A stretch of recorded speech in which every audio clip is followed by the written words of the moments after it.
महाराष्ट्र के चंद्रपुर से इंतहाई दर्दनाक खबर आ रही है। वहां सड़क हादसे में 11 अफराद हलाक हो गए हैं, जबकि 4 अफराद की हालत तशवीशनाक बताई जा रही है। बताया जा रहा है कि तमाम महलूकीन का ताल्लुक अयूत महल से था। आपको बता दें कि 2 टैक्सियों और ट्रक के दरमियान तसादुम के नतीजे में यह हादसा पेश आया है।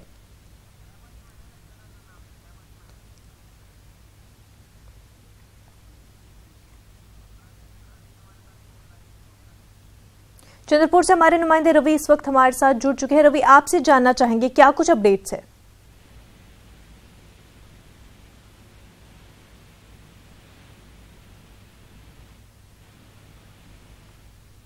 नाजरीन, जैसा कि आपको बता रहे थे कि एक दर्दनाक हादसा पेश आया है। महाराष्ट्र के चंद्रपुर से ये खबर सामने आ रही है।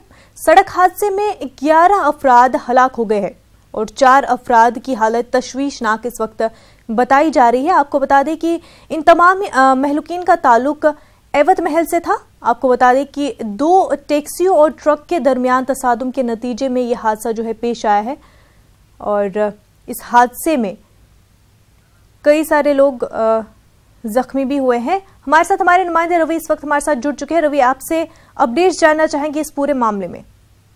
ये कल रात की करीब 10:30-11 बजे की घटना है, जो काली पीली टैक्सी महाराष्ट्र में चलती है, जो सवारी पे चलती है। करीब 15 लोग उसमें सवार थे। सामने से हेड ऑन एक्सीडेंट हुआ है। ट्रक का जो टायर है वो बस्ट हो गया और उस वजह से ट्रक इम्बैलेंस हो गया, दोनों में भिड़ंत हो गई है।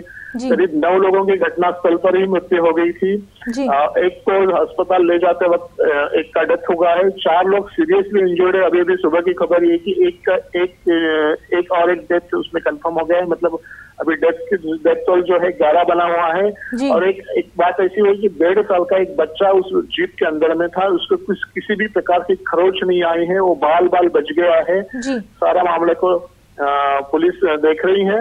ये बात बता दें कि ये जो लोग थे ये यवतमाल के थे और वहाँ कोई रोजी रोटी ढूंढने गए थे। वहाँ उन लोग को जॉब नहीं मिला, इसलिए शाम को वो अपने घर में लौट रहे थे। करीब रात को 10-10:30 बजे की ये घटना हुई है। जी बिल्कुल रवि, बहुत बहुत शुक्रिया आपका तफसीलात फराहम करने के लिए।